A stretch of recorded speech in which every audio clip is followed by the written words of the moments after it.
weltare ɓiɓɓe fulɓe andu diine maɗa fedde heblo sukaɓe afrique takkusana yoni tottuɗele e nder galle abdoullahi bawol sy ko on waktu yoni ha tottulde gaale belila koyle e nder galle abou weltare sem eko taari ɗum kala ma en jaa ha toon to Sinthiane Sinthiou Garba e nder zarde Sar Abdoullahi Sarr e ballal sohna Hadja Hawa Beeli Ba eko taari ɗum kala ene jeeya e gardidi kabaruji men to leydi Sénégal caggal woote waylo dosgal leydi Sénégal to suuɗi sarɗiji leydi Sénégal wonno ko nogas e jeenayyi lewru mandiɗo henna ndu nde ɗaɓɓade hooreji ndi nawi ɗum e yeeso ɓen renoɓe dosɗe leydi ndi Sénégal to leydi Mauritanie jaagoɗo jeygu holliti ken tolno e nogas e jeeɗiɗi tonnes marchandise uji ɗi happumum gasi woni ko itta yoga e boutique aji e dépôt ji tawiteɗe nder noksoɗa erima ɓiɓɓe leydi ndi ne ɓeydoto rentade gam cellala ɓalli mumen to leydi Mali laamu leydi ndi holliti ken tolno 35 fiyande woni koɓe kutori ɗum ko ñande aset jawtuɗɗo henno ken tolno e temedde ɗiɗo joguitiɓe armeji ɓe guitti pittali mumen otoji kewɗi ne hen hinde blende wawi tigui derguitede e nder ndeɗo henno fiyande waɗi toon to Anifisa to leydi Guinée Conakry hakkude Kindia e Mamou ko accident musɗo waɗi toon wonande kar goto kam natodiri e camion citerne ken tolno yimɓe jeeɗiɗo mbasi hen pittali mumen kabruji men manaw men ha to Guinée Bissau Nigéria ma jatto Ghana Côte d'Ivoire ha toon to Niger Cameroun joolam jaɓeri ma jaton to Turquie hakkude États-Unis ɗe Amérique kam e Iran musidɓe tedduɓe woto goɗɗe joni jañoɗen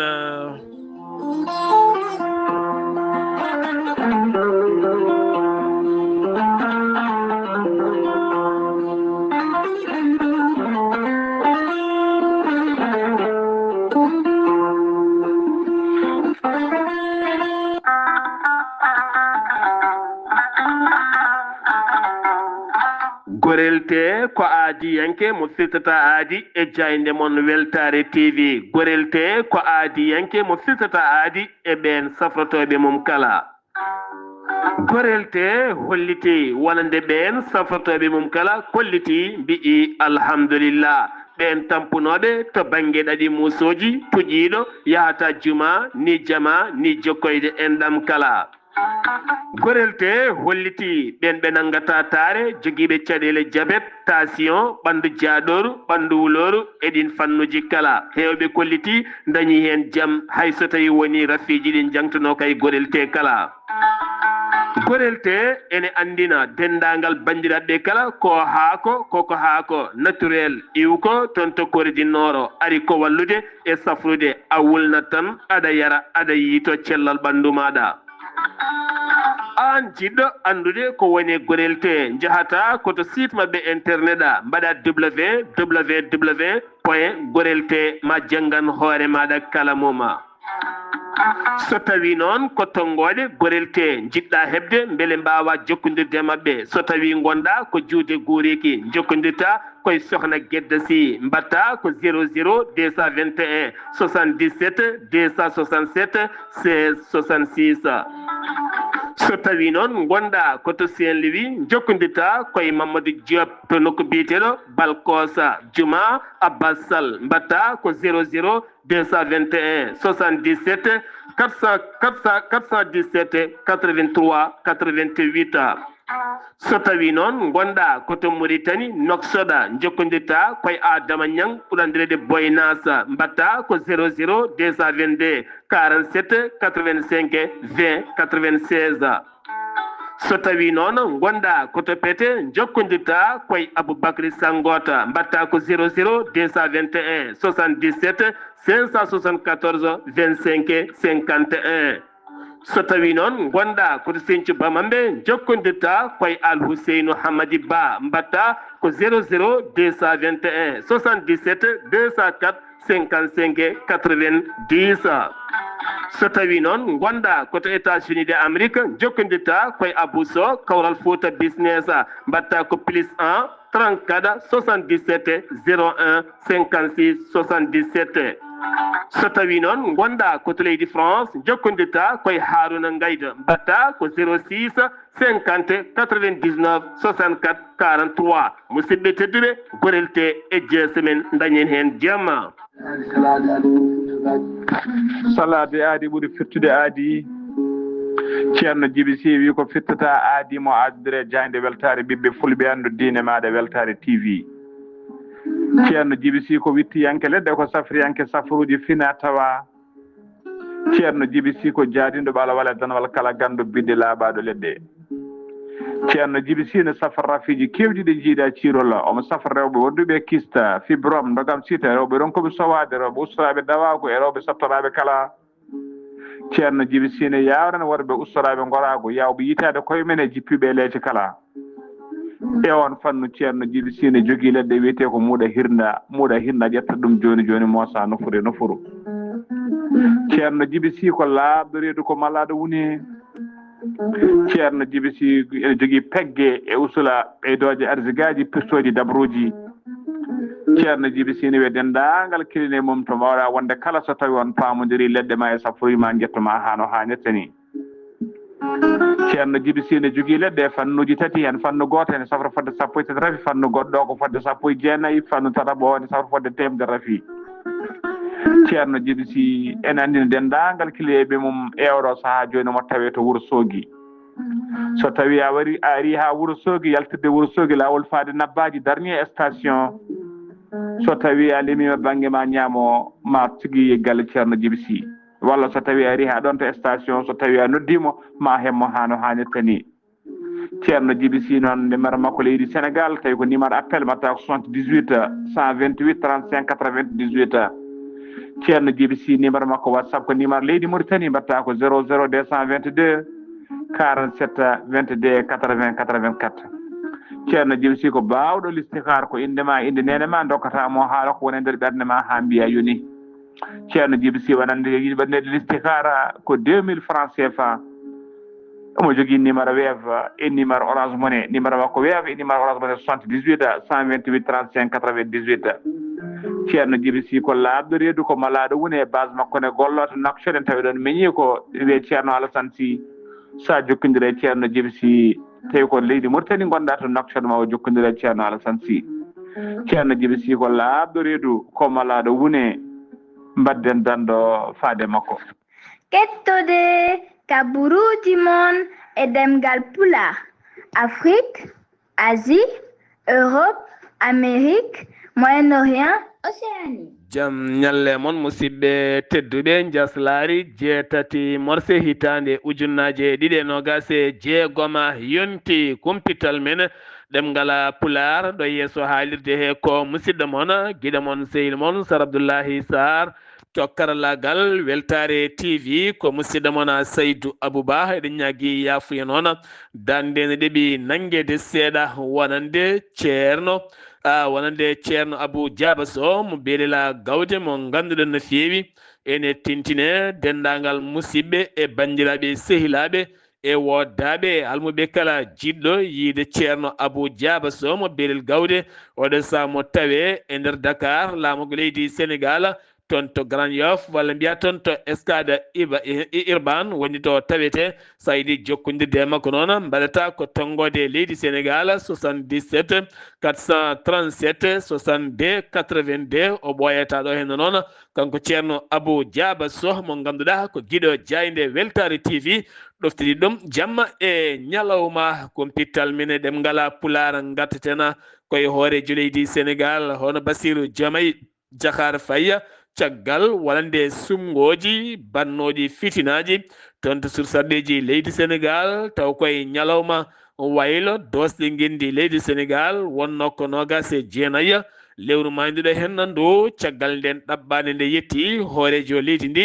oɗo sano ƴetti pellital nawde ɗum yeeso ɓen renoɓe dosɗe leydi Sénégal yo jurnito ɓeɗo hen sarɗiyankoɓe Pastef koɓe jiiɗi ko beele lawol leydi ndi ene rokki ɗum walla ala so tawi ne foti ɓennude walla fotani ɓennude ɓesguji Sénégal naɓe ma mbaw andude ɗum ɗo e balɗe jeetati ko nden suudu ndu jogui hattana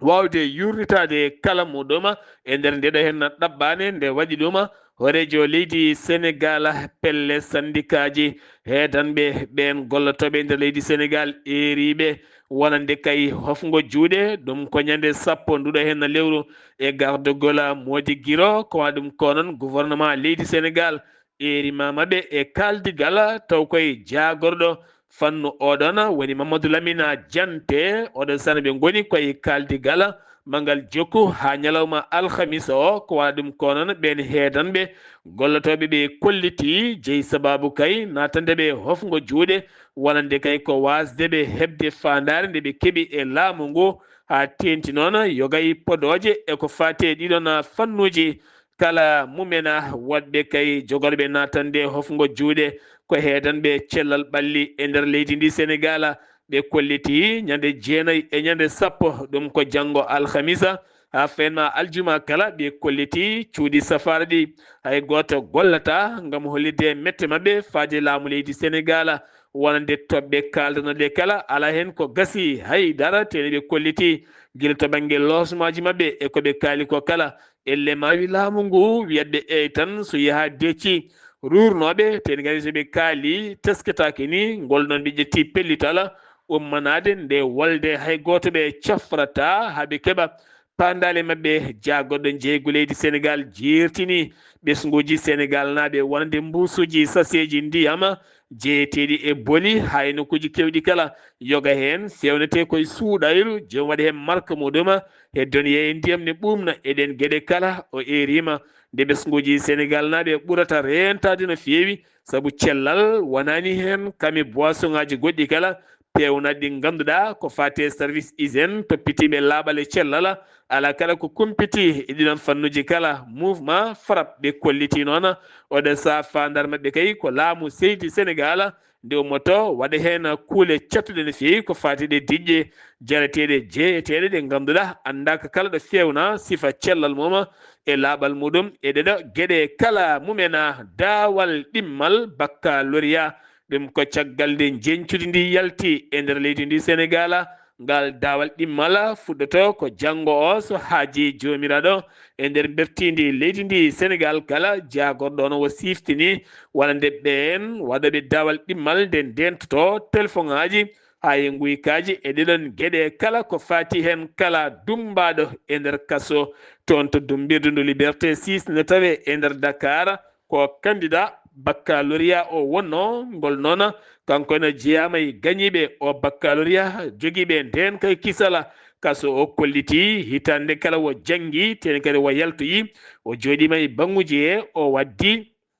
e ɓen ɓe foti waddude examen aji baccalauréat makko yalti ten kadi o hollitima o jokku jangde makko hayso tawi woni koye nder kaso o woni goɗɗo kay dañjo baccalauréat ko jaarowo e duuɓi 52 mo ganduɗa wonno koye jangde ɗum ko guila hitande ujunere temedde jeenayyi e 1997 1997 ha fayma 1998 1997 ɗi duuɓi kala ko nden o yinno wadde baccalauréat hawre jangde makko dartima o faati noon e jeeygu e ɗin sifaji kala inde makko koma Fatima Diana oɗo sa noon o heeɓi baccalauréat makko ten o holliti ma o jokku jangde makko o heɓa fandare nde o yiɗi hebde hende laylaytol yeeyoɓe koye mumen to Nord Foire ne tawi nder Dakar ɗum ko caggal balɗe ɗiɗi nde gendarmerie rewidi ñukkidade gueɗe mabɓe ha heeɓi kollaɓe kala ɗo ɓe goni e ɗin appartement ji ko nden noon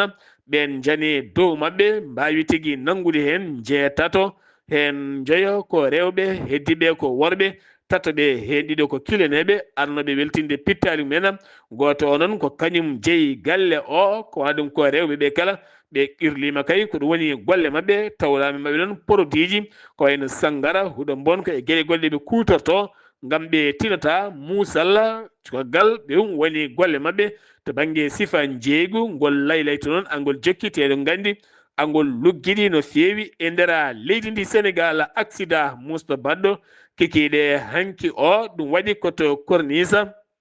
mo gaddaya Guédiawaye ko toon hanki wonande auto mo hinde PG to 307 kame moto goto kanji ɗiɗi natodiri jeeyi sababu noon debbo goto nottotoɗo BK Begeya kañum wasi en fittano mum hoɗi ko ton to Kerma Sara ɓandu makko noon ƴetta nawa to morgue mo hôpital Dalal Jama kanko sofor o noon biteɗo Fallou Ndiaye o yiɗino dogde hawre won nanga sofor auto o kankone wo gañima kono gañal makko ne hoyfi ko waɗa ɗum ko noon ko sofor taw gonnoɗo e moto o ko on tigui gañi gañande musteri fe ono wiyete ko I Diallo ni tawe to hôpital mo Dalal Jam debbo noon kañum nawama to morgue caggal nde sofor biteɗo Fallou Ndiaye gonnoɗo e peseto o yinno dogde hawre yimɓe nanguimo caggal mum noon nde police mo wahi nanimzade ari ko nden wo totta on oɗo saan waɗa garde à vue gam jokkude enquête ko fate makko haade makko ɓendinede toon to tribunal Pikine Guédiawaye taw koye dow oɗon fanno jeheten ka ton to Saraya noon ko tana musɗo waɗi toon kadi jolno kene tolno e jeegomo taw kadi ko yiilotoɓe kanŋe Burkina Faso naɓe to nokku biyeteɗo Dambala noon tawete koye commune mo Misra Siramanna ko toon hanki o walla nde ɓulli mabɓe mabbi kene tolno e nayo mbasi en pittali mumen hakkude jaaro duuɓi 17 e duuɓi 21 taw ko Burkina naɓe yiilotoɓe kanŋe e dow sifa suuɗayru jeheten ka ton to wuro teddungo woni Madina Gounass taw yin toon Amadou Sambalo kikiɗe hanki o Khalifa Dine mo wuro teddungo Madina Gounass ceerno Ahmad Tidiane Ba wo erima wonande ɓesguji ɗi kala nde dawrata korka ɗum ko alarba hande o e janggo e ɓawo jang kala gam tinede hokkere e yarnago ma en ketto hen Amadou Sambalo to wuro teddungo. Assalamu aleykum wa rahmatullah. Waaleykum salam wa rahmatullahi taala wa barakatuhu. Sar Abdoulaye Sarr mi salminima kadi mi juurimama mi salmini dendagal bandiraɓe hettotoɓe Weltare TV weltare ɓiɓɓe fulɓe andudinma Sar Abdoulaye Sarr kabruji men ɗo e wuuro teddugo Madina Gounass ñalawma talata hanki o jeeɗiɗi lewru jeeɗiɓiru hitaw ñaƴƴi 26 ɗo e uttutungo Madina Gounass ceerno Alaji Tidiane Ba haalde teddude Madina Gounass yamri dental kala yo hoor ko fewti noon e ñaagade Allah moƴƴere ko fewti e ndiyam hoore oɗo ñalawma alarba mo gonɗen alkamis aljuma asato wonata duwaw yarnago alhamdulillah alamin hanki salatu o nde juula salatu wirde ha gasi ko nden ceerno Ibn Oumar ceerno yettini dental ngal wondude e yamirore ceerno ni woni noon bandiraɓe kala koɗɗo haaldidegal men haalde kureji men haalde kadi galleji men rewiri hen kadi ha hunde yalti alhamdulillah alamin oɗo saaha mo gonɗen ɗum fuɗɗama e oɗo men ñalawma alarba jeetati lewru juillet hitaw ñaƴƴiɗe e 26 ha aljuma o fof ene hoore aseto wona duwawo yarnago so Allahu lamɗo jaaɓi Sar Abdoulaye Sarr eɗen gandi toɓoji ɗi puɗɗinoma arde no moƴƴi saaha hedde lewru yawtude walla ko nandi hen guila on saaha noon ɓe hen gawi ɓe hen cuwata awde ɓe hen gaari ɓe hen kadi o saaha paadi kono ndiyam guilen koko darti ɗum woni noon ceerno yamiri yimɓeɓe yo koorɗeɗo balɗe tati so koori e on saaha noon ñaagui Allah beele Allah e rokke ndiyam rokka julɓe ndiyam beele ndungu ngu ene wawa yaade hano hannirde ene wawa jokkude hano hannde ne gandi leyɗele kewɗe guure kewɗe kala ko haysenen guuri e gueɗe goɗɗe koyno awa en gaynaka en ha kadi e ɗanñankoɓe kono kadi ndema ka heedani caggal nde wono ndema ne waɗa barke kono kadi ndema heedani caggal e kala ko remete e kala ko ñamete wadde noon seere ɓe jamri yo hoore ɗiɗo bal tati asata wona duwaw yarnango beele aduna kadi ndiyam beele ndungu ene wawa jokkude hano ha ndertini Sar Abdoulaye Sarr bandiraɓe kala nani ɗum paami ɗum kono kadi jaaɓi ɗum kono kadi ɗoftima ɗum hande hunde ne woodi yamno ene woodi ene selli alhamdulillah alamin ko musidɗo mon Amadou Sambalo ɗo e Madina Gounass feede Weltare TV weltare ɓiɓɓe fulɓe andudinema Sar Abdoulaye Sarr. Ahmadou Sambalo to wuro teddungo Madina Gounass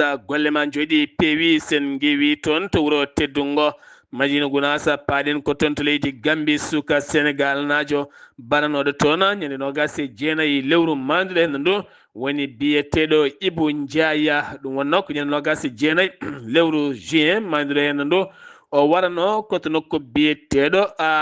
Latri Kunda ɗum noon yobino fittano makko suka Gambie najo taw ko biyeteɗo Bouba Diallo on noon koko dogno wattidima nanguede hanki o noon wo darima yeeso tribunal mo kani fini ko wala ɗum konon dossier makko ɓenninama to suudu criminel ngam o wawa ñawede ɗum caggal walla nde kay nde o arnowo tawi suka biyeteɗo Ibou Ndiaya ko mécanicien ne fewna oto nden o waddi moto makko holliti on yo fewnamo moto makko on wiyo faɗa ha gayno ko waɗata ko heppere makko noon rewi ɗon tan aɓe dugde ha on ummi ɓe kaaɓi en kanko biyeteɗo Bouba Diallo o yooɓi hen fittandu Sénégal najo biyeteɗo Ibou Ndiaye o saha noon omo tawi e nder kaso ngam fadde ñawore makko kanko on biyeteɗo Bouba Diallo mo ganduɗa ko hanki dari yeeso tribunal mo Kalifinge ɗo noon ɗo gonɗen mo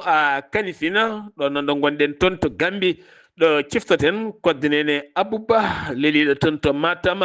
Sénégal nde welede Allah ɓeydoto e makko kankoya musidɗo jande nde wonande kay ceerno Ahmadou Isaga Kebe ha toon to Mbottone wondi kadi e Siradio Diallo ha toon to wuuro teddungo woni Madina Gounasa kame Aissata Sy sengi wi to leydi Sénégal paɗen ko toon to leydi Mauritanie jaagoɗo jeygu leydi Mauritanie holliti ɓe tetti walla ni ɓe jaltini e jeereji Nouakchott kene tolno e 27 tonnes taw koye marchandise uji ɗi happu muma gasi ɗum noon ɓe jaltinum koye wone leeɗe ken tolno e 7 carton taw kadi ngana ɗin carton ngaji ko tomate mo ganduɗa happu mum ko gasi ha laaɓi on sano holliti darde mabɓe ko yidde rende pittali ɓesguji leydi ndi guiɗi maka heeɗan en caggal ko tonuji 7 médicament ji e gueɗe goɗɗe kala taw happumo ko gasi ɗum woni ko tetta tenti noon toon to wuuro teddungo Sil Babi autorité ji sanitaire heɗɓe toon ɓe erima ɓesguji leydi ndi nde ɓeydoto rentade yogay produit ji ɗi ganduɗa happuji men koko gasi e dow ɗiɗo hen fannuji kala jonde taw kadi ganduɗa ko jonde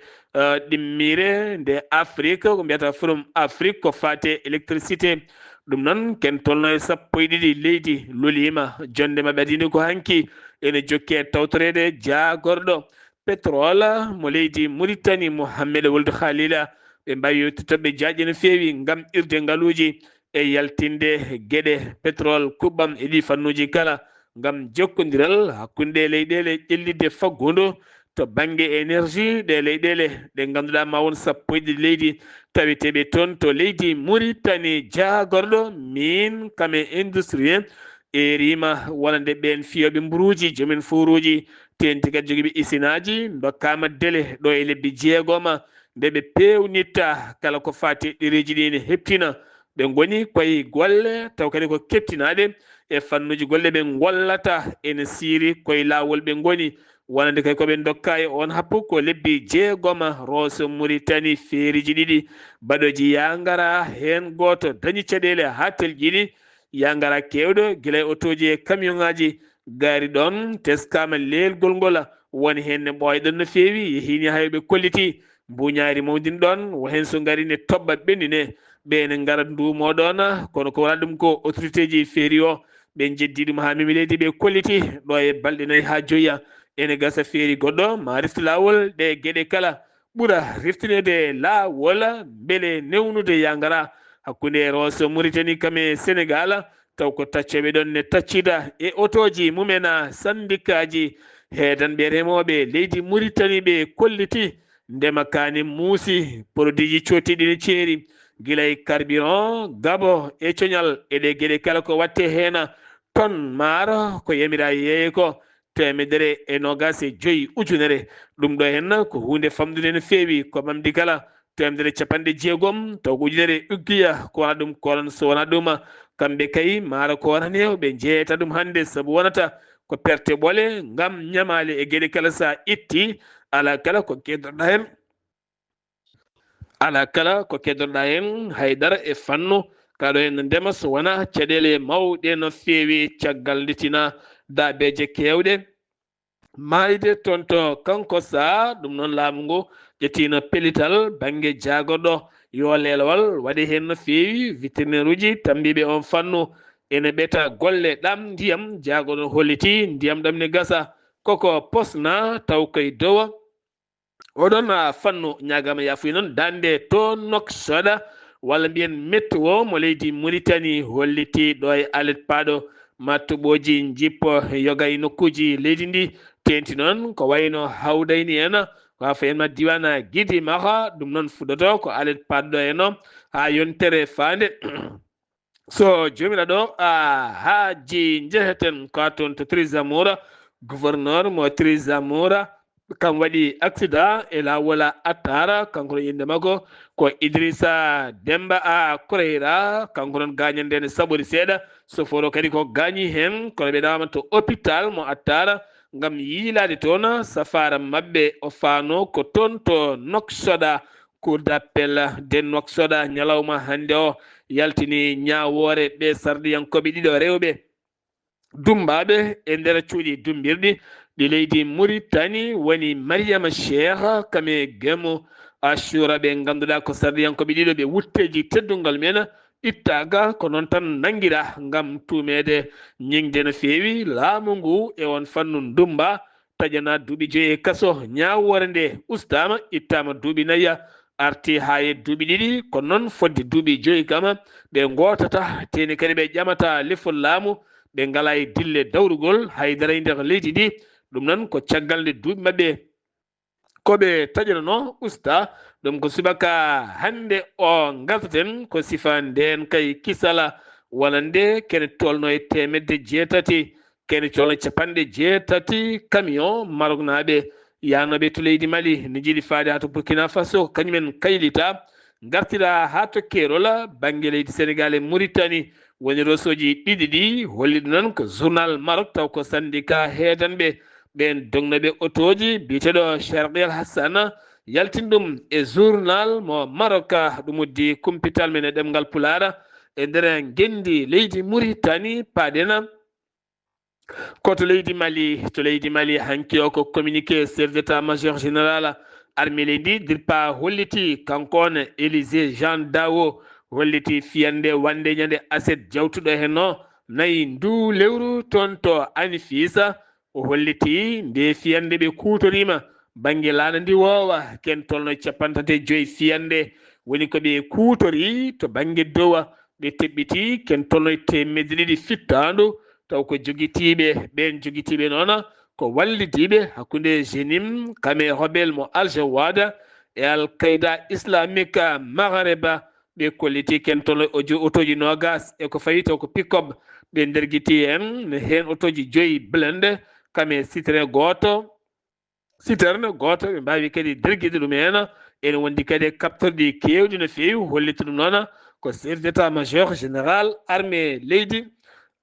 Mali Africa Corps eɗen gandi ko wallitiɓe armée leydi Mali konin koɓe dirisiɓe kolliti ɓe mbari goto seefa taw kadi ko ganduɗa ɓattiɗo no fewi wonde sinnima kadi ko jaadiɗo Iyad Aga Gali on noon woni Abdourahmani Zaza ɓe kolliti watteskama e janguji kewɗi ha tenti noon ka militaire mo Nampala ɓe kolliti fiyande nde ɓe mbaɗi toon to Anifisa ɓe mbawi derguide hen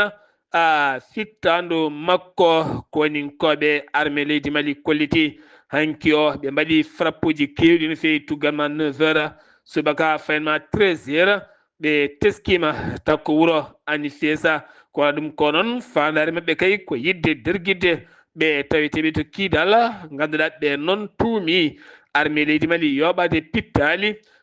jamburu en taw kadi ko mbiyani mbaɗani taw ko commerçant ɓe yahoɓe booli mumena nokku mo mbiyata ɓulli keesi yiita e nder on diwan ko hôpital campagne cuuɗaɗo ene safro hen ɓen gañinoɓe e fiyande AES waɗɗani ɓulli keesi taw kadi koye jenim joguitiɓe pelle ɓe kolliti noon ɓe tawi toon médicament ji kewɗi e hewɓe gañiɓe e gueɗe cafroɗe kewɗe kono ɓe kolliti kanko chef d'état major général armée leydi ɓe derguiti hen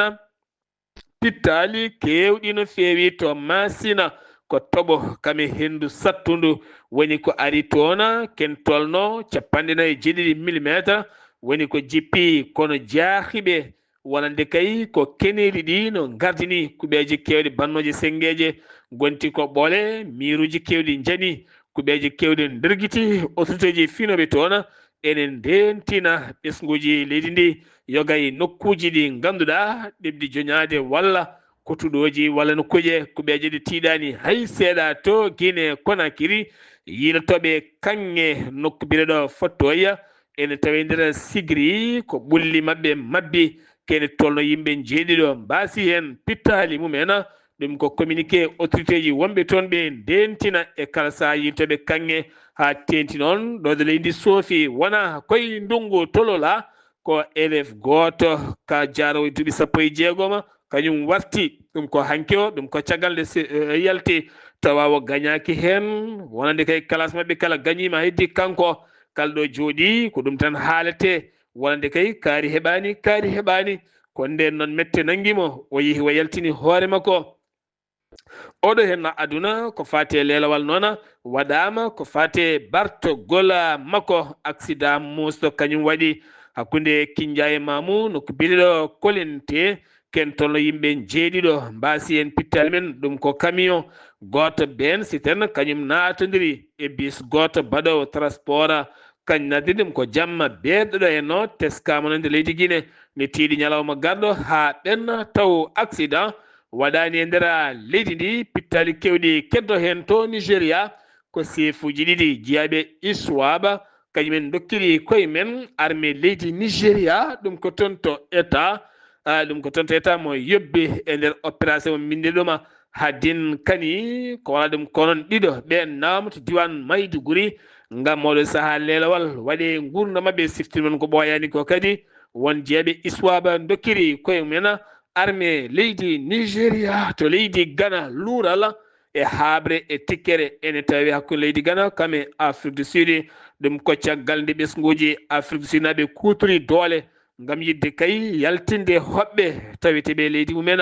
wonande ɗum noon ha ganduɗa suka goto mo ganduɗa ko suka goto jeeyaɗo to leydi Ghana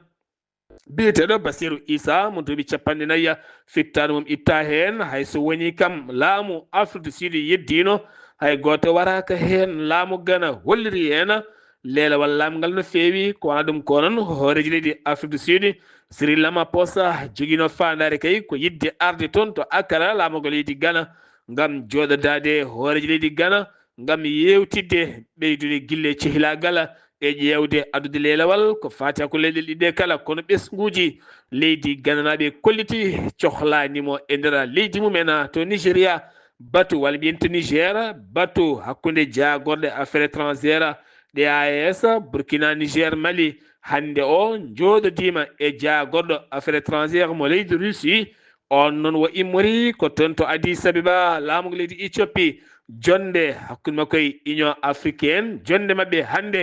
toon to ñame ko jonde ɓeydude nden ka e kisala hakkude Russie kame leyɗele wallidiɓe muma woni Mali Burkina Niger to leydi Cameroun hande o caɗele teskaɗe toon ko ceergol tewa to banggue nayyi e to banggue baali guertoɗe kala so tawi ko tew naggue kilo hande ene yaaha ha temedde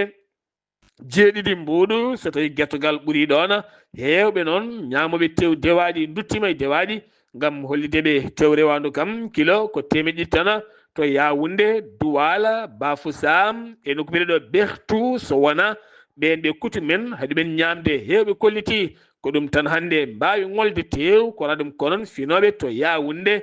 jeere moholo so yatta ko sana yoni ko barmeji jiyata ene pattine taw fattinte en ko ɗi dewaɗi hewɓe kolliti o ñeeh Frok Thiaya ko ɗum tan woni ko weeli serani taw kadi ganduɗa kilo ko temeɗɗiɗi mbuuɗu tew ko tew tan hewɓe kolliti wonande coutume haɗi ɓe ñamde ɗum kono heege gurdam ceerɗam riwti ko coutume woni ko traditionnel haɗi ko paaɗen koto joolam jabeeri moyen orient fitinaji gummitima toon ɗum ko caggal nde batoje tati woni pella taw kadi tuuma e felluɓe ɗen batoje tati ko laamu leydi Iran toon to cangol 3 de Hormuz Donald Trump holliti en metti mum hanki jamma wonande armée leydi Amérique kañumne aynima pettoje gulɗe jaw e ɓulli kewɗi nucléaire walla ni mbiyen doronaji ceertuɗi taweteɗe nder leydi Iran ɓe bombi toon Donald Trump hande noon guila to leydi Turquie o erima kala ko fate nandiral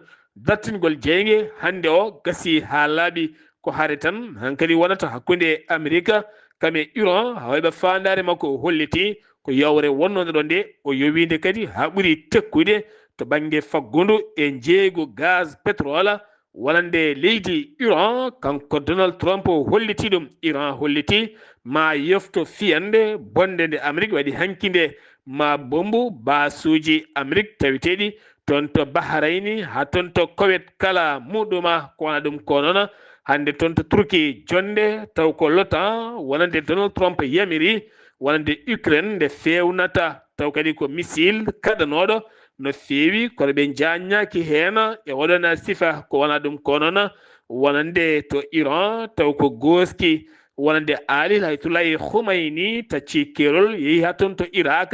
to Chiite en to Najaf Karbala ɗi nokkuji kala ko nokkuji ɗi o yiɗa watteska no feewi ɗum koye mbaynigu ngam ñalɗi wirdemo kankoɗo hen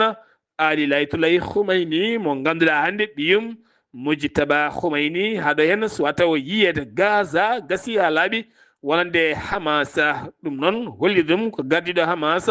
fedde mabɓe duuɓi nogas e nder Gaza ɓe dartini ɓe pirti nden fedde e nder on diwan oɗon gandi adide caɗele kala to Gaza ko fiyande Hamas nde wanno toon to leydi Israila haaji sababu Gaza dirguita laaɓi eɗen gandi guila octobre 2025 sifande jaam nandirala koko ari toon to Gaza musidɓe tedduɓe ɗum ɗano wonno kumpital ngal min gaddanno moon kikiɗe hande o ɗo yeeso haalirde he ko musidɗo moon giɗo moon sehil moon Sar Abdoullahi Sarr ketki malaki jaam yo jamal hiranen